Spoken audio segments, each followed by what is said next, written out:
Today we are talking about a very big topic. We're talking about the Ranger, and we effectively have a brand new class with this Ranger. Yeah, it is super exciting. The Ranger, more than any other class in the new player's handbook, is a new class. People got to see the evolution of the class through the Unearthed Arcana process, and now in the new player's handbook, you will get the brand new Ranger. And every facet of this class has been revisited, fine-tuned.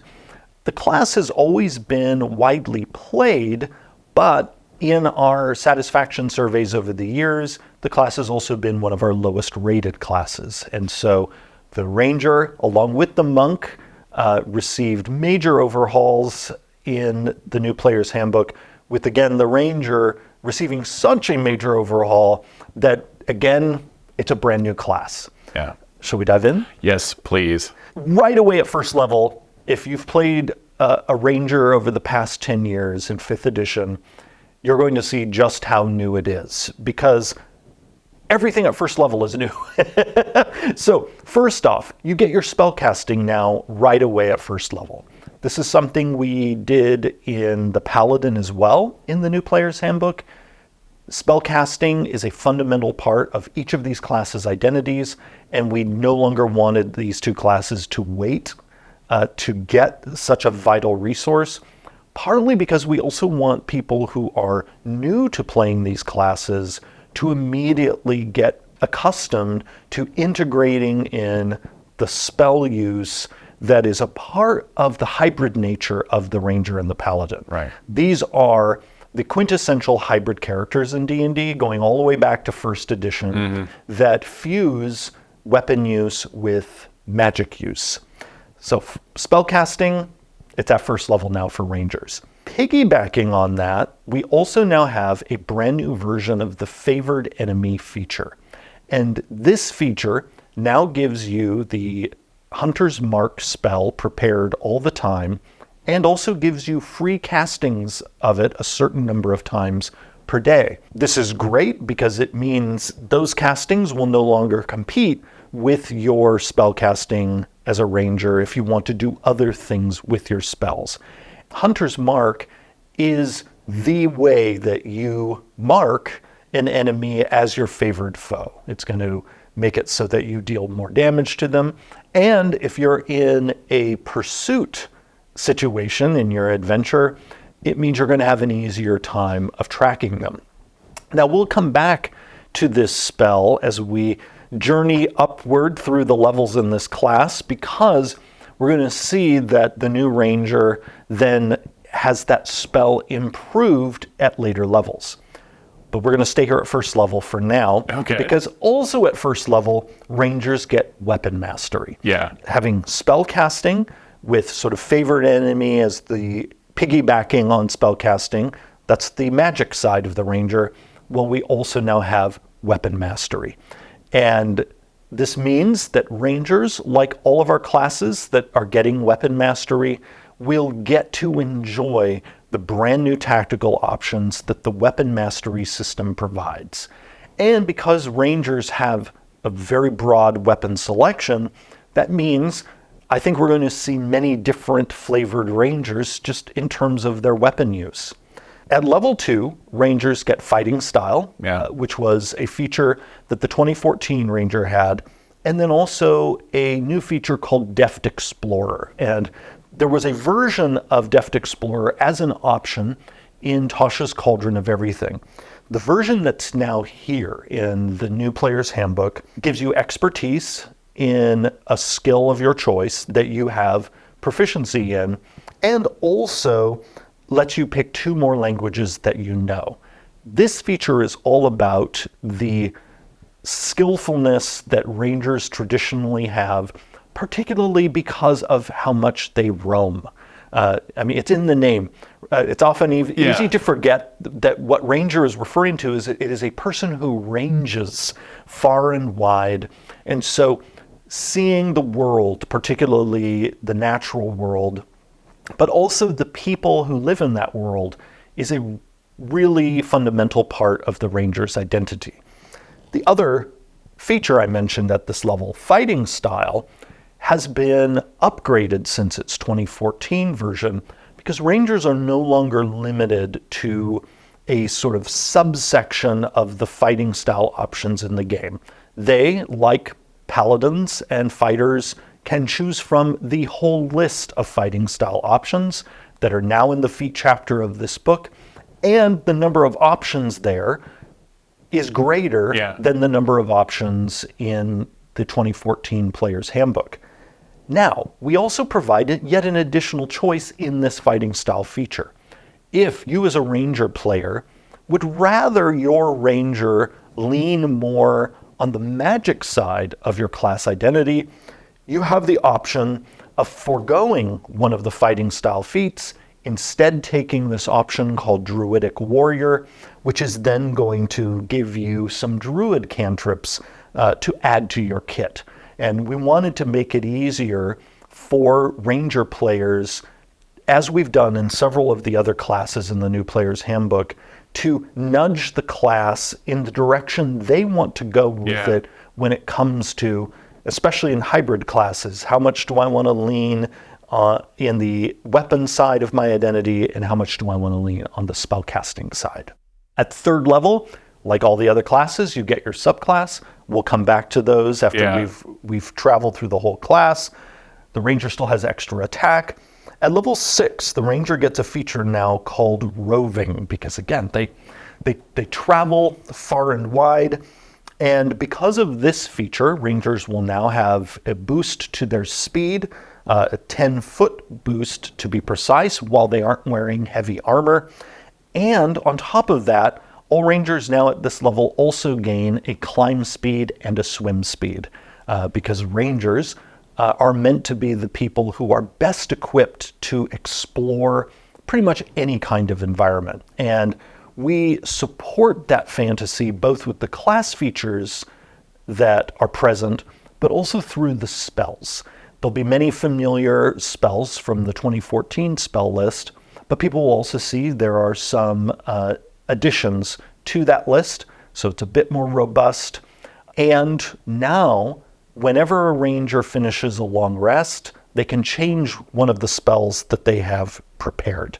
This is a big change for Rangers, because it used to be that they had their list of spells and they could only change one of them whenever they would level up. But now it's every day when they finish a long rest, they can change one. So that's back at first level in the spellcasting feature, but I bring it up now talking about just the Ranger's exploration side, because we made this change in spellcasting to better support the utility side of the Ranger's spell use. Because the Ranger spell list has more utility than it does have outright damage. And so because of that utility focus, we wanted Rangers to be able to at least, change one spell a day, depending on the situation that's ahead of them, at least that they're guessing is ahead of them in the coming adventuring day. As before, the subclass features keep coming, ability score improvement keeps coming. Up at 19th level, like all the classes in the new Player's Handbook, there's Epic Boon, but they also now get 2 more expertise options. So the Ranger is going to be even more skilled, even more of an expert than they were in 2014. And at 10th level, they get a feature called Tireless. And with this feature, the Ranger, a certain number of times per day, can give themselves temporary hit points, representing a resilience that they are drawing into themselves from nature itself. And they also have an always-on ability that whenever they finish a short rest, if they have any exhaustion levels, the number of exhaustion levels they have reduces by 1. Most people have to take a long rest to have their exhaustion go down by 1, but Rangers, who again are meant to be the ones who are best equipped to roam across vast distances, their exhaustion goes away faster than most other characters. At level 13, here's where their Hunter's Mark spell starts to improve. So they already always have that spell prepared, and they get a number of free castings of it per day. Starting at level 13, damage can no longer break their concentration on the spell. Still have to concentrate on it. This is important so that the spell can't stack with other things that also require concentration.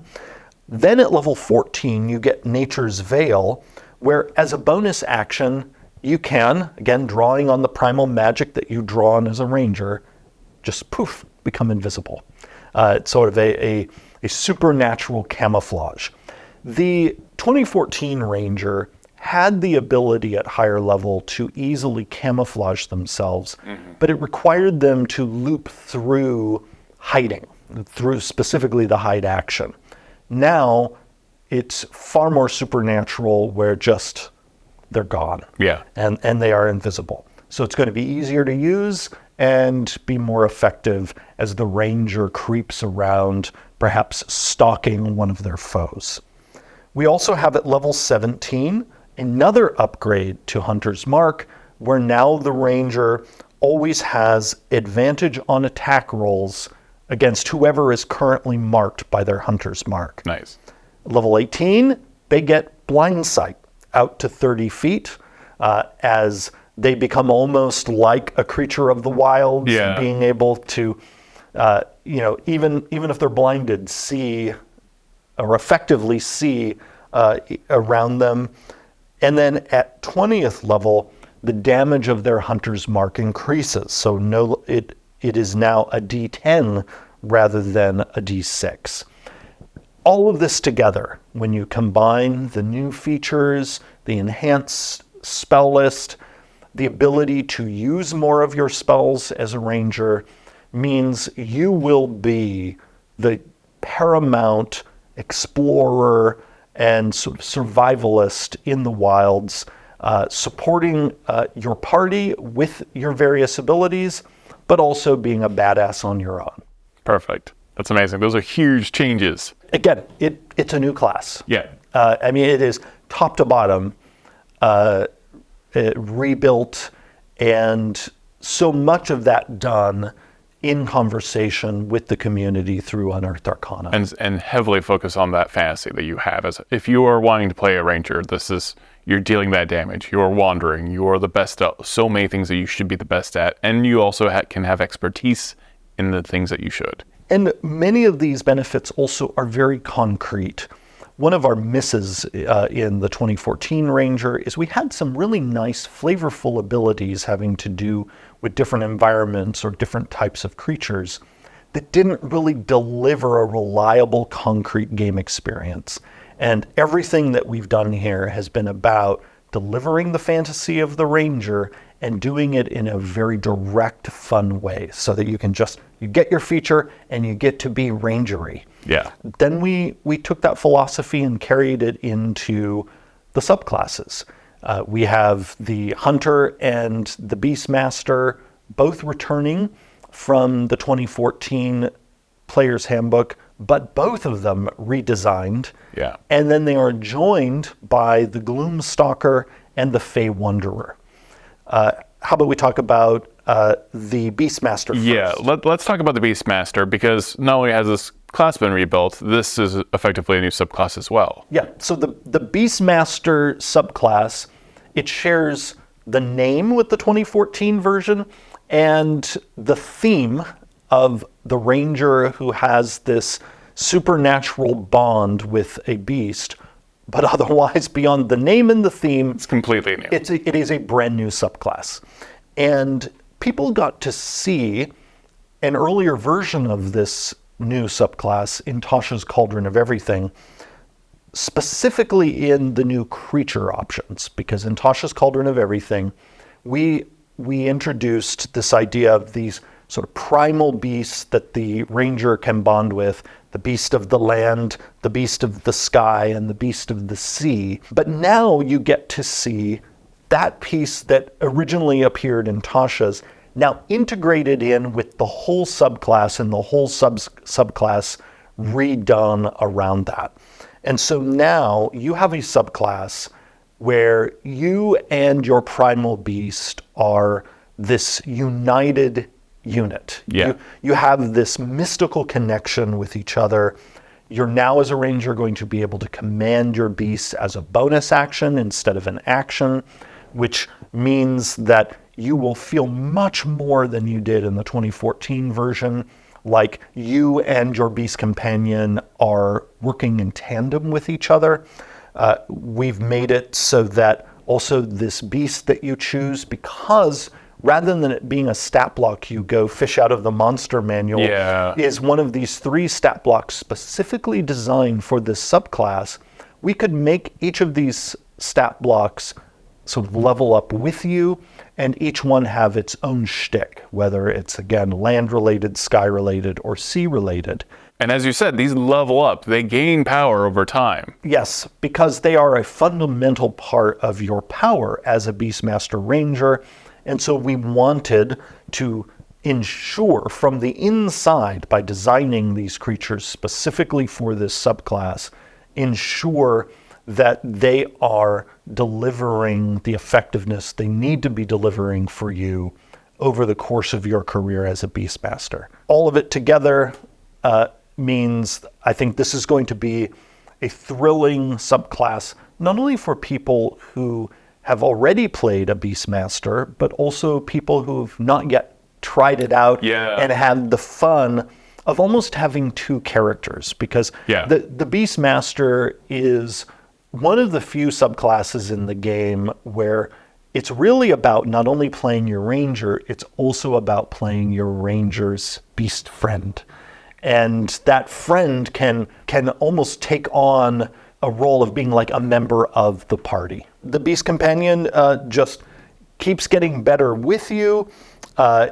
What you can do with it in terms of your commands improves, and it culminates with you even being able to share spells with your companion, so that when you cast a spell targeting yourself, you can also have your Beast Companion benefit as well. And all of the improvements inside the subclass mean that you just over time become more and more of this amazing sort of 2 beings in total sync with each other, working as an exploration and fighting unit. Oh, that's fascinating. So if I cast a healing spell, that spell may also affect my beast companion at the same time. As long as it's within 30 feet of you, you could cast Cure Wounds on yourself, and your beast 30 feet away is then also healed. Oh, that's amazing. And also, just again, driving home how you are this unified unit, you also get to the point where your hunter's mark starts benefiting your beast. Oh, that's strong. Yes. when the beast is enjoying hunter's mark, that becomes dangerous. So this brings us to Fey Wanderer Ranger. This came out of Tasha's. This was a really, really super fun one, because eventually in your roaming, you might have gotten some background radiation from the Feywild, or been under its influence, or maybe that's where you in fact come from. Yeah, the Fey Wanderer is, along with the Gloom Stalker, these 2 have wandered into the player's handbook to bring the sort of mirror world feeling of the Shadowfell and the Feywild, because those are the planes of existence that we've associated these 2 subclasses with. And so if you think of the Beastmaster and the Hunter being associated with the material plane, the Fey Wanderer is associated with the Feywild, and the Gloom Stalker with the Shadowfell. And so those 2 subclasses, the Fey Ranger and the Shadowy one, they are, in many ways, the more magical rangers of the 4 provided in this book. Perfect. Then the Hunter being the least magical of the 4. Now, the Fey Wanderer, it's going to be a fun friend to revisit for anyone who played the Fey Wanderer from Tasha's Cauldron. And what you're going to see here is the features that you loved in the class, but now integrated into the new Ranger, benefiting from the new spells that are here. And in a way, the Fey Wanderer wandered into this book along with some of the spells in Tasha's Cauldron, including Summon Fey, Yeah. which was something it had in Tasha's Cauldron, and thankfully because Summon Fey is now in the Player's Handbook, the Fey Wanderer in the Player's Handbook can continue to enjoy the ability at higher level of summoning a Fey creature to fight beside the Fey Wanderer. Before you get there, you not only have extra spells that you have always prepared, you can also deal extra psychic damage with some of your strikes as you channel the magic of the Feywild. You also can beguile people with your otherworldly glamour, and ultimately, because we can never resist when it's a Fey-themed subclass, we end up giving you Misty Step so that you can teleport. And we also, along the way, we help guard your mind against being charmed or frightened.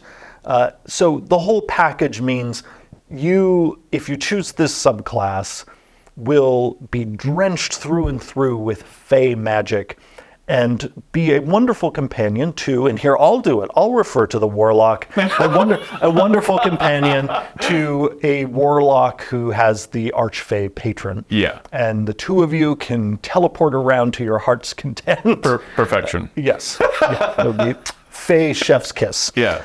The sparkly trickster feeling of the Fey Wanderer is in stark contrast to the Gloom Stalker, who instead is not only channeling the magic of the Shadowfell, but also just the shadows of the deep places of the earth, because you can also think of this being a ranger associated with the Underdark. And this subclass originally appeared in Xanathar's Guide to Everything. Yeah, and I've always loved this.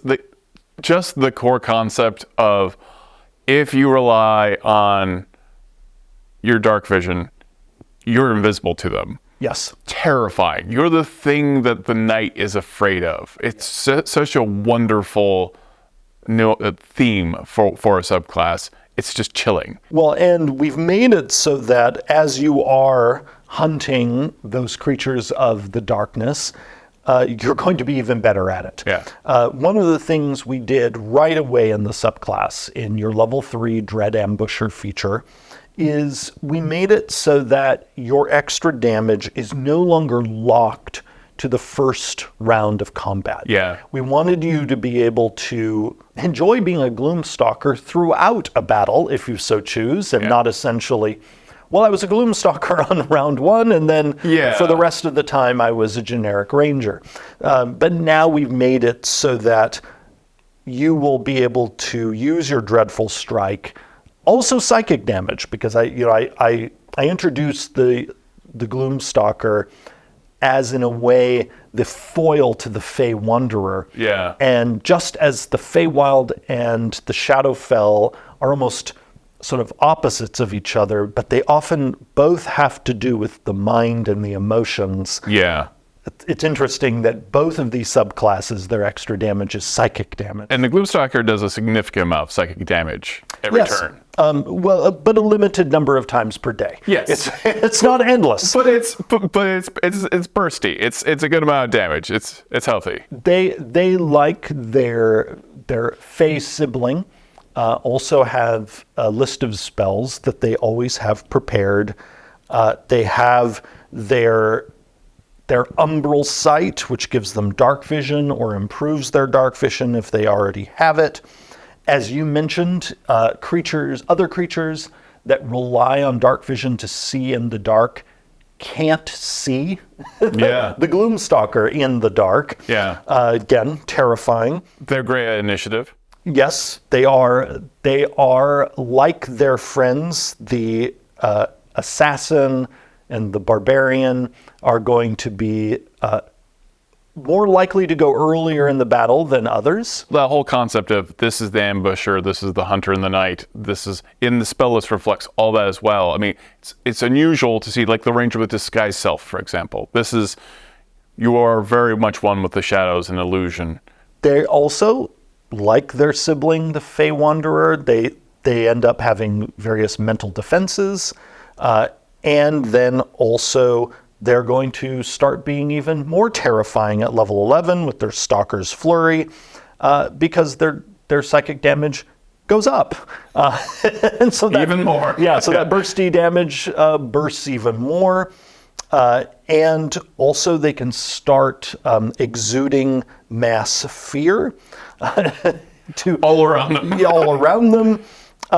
And they also can teleport once you get up to level 15, teleport out of harm's way when they are attacked. So all of this combined means they are really terrifying, resilient hunters in the night. And there's so many different ways to flavor this one in particular too, because this could be the Van Helsing who is hunting vampires, or this can be a ranger who solely lives in cities or in the Underdark. There's so many ways to theme it. Yeah. I love this ranger. It is, in many ways, is the Gloom Stalker is the sort of gothic ranger. Yeah.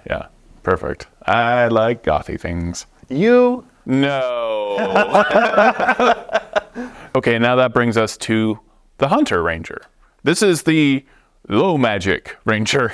This is, in many ways, sort of the subclass that is the baseline. Yeah. And what we've done is we took the version of the Hunter that was in 2014, took the best elements of it, and sort of remixed the whole subclass. So it too, like the Beastmaster, is really close to just being a brand new subclass. Oh, wow. Okay. Part of that is you get a brand new feature at level 3 called Hunter's Lore.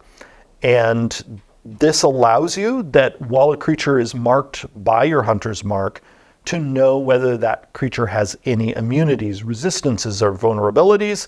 And if that creature does, you know what they are. Oh, perfect. So you now are really good at hunting because you know, we shouldn't use fire on this particular creature, or we should use radiance on this creature.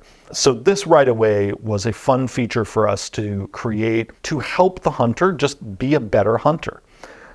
Then you get to the Hunter's Prey feature, and here you have a choice, just as the hunter used to have a choice in this feature. But the choices, we basically whittled, in each of the choice points in the subclass, we whittled the choices down to the best ones. In the 2014 version, at each of the choice points, there was always basically a suboptimal choice. And so what we've done is we've narrowed it to the best choices so that whatever you choose, it's a solid choice. And then we went one step beyond that. We've now made it so that you can change your choice whenever you finish a short or long rest. This makes these features far more tactically useful because then you can sort of steer your effectiveness toward what you think you face in the day or the hours ahead.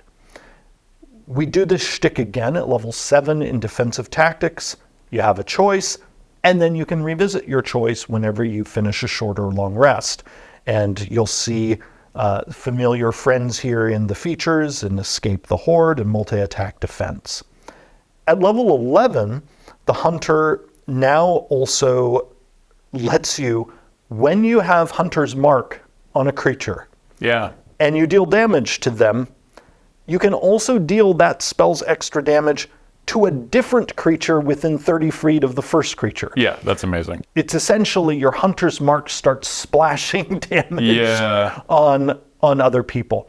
We did this because the hunter has always had this, when you looked at the choices that the subclass offered, it has always had this element of, I'm going to deal more damage to this single target, or I'm going to be really effective at fighting an entire group. Yeah. We continue to have those themes inside the subclass. Yeah, Hordebreaker is fantastic. I just love that. But now with Superior Hunter's Prey, this new feature speaks to both themes because you can now deal a lot of damage to one target and throw some damage on somebody else. Perfect. And then at level 15, you can take a reaction to give yourself resistance to damage when you take damage, and then that resistance lasts until the end of your current turn. So this is just a chance for you to sort of grit your teeth through the damage that you're taking to enhance your survivability. Yeah. Because we want the hunter to, whether the hunter is leaning more in a ranged attack direction or in a melee direction, to have really high resilience as they embark on their hunts. This is a good ranger for the zombie apocalypse. Well, You're just mowing through hordes. the nice thing about the hunter ranger, especially in the new player's handbook, is it's the ranger who's good in any situation. Yeah.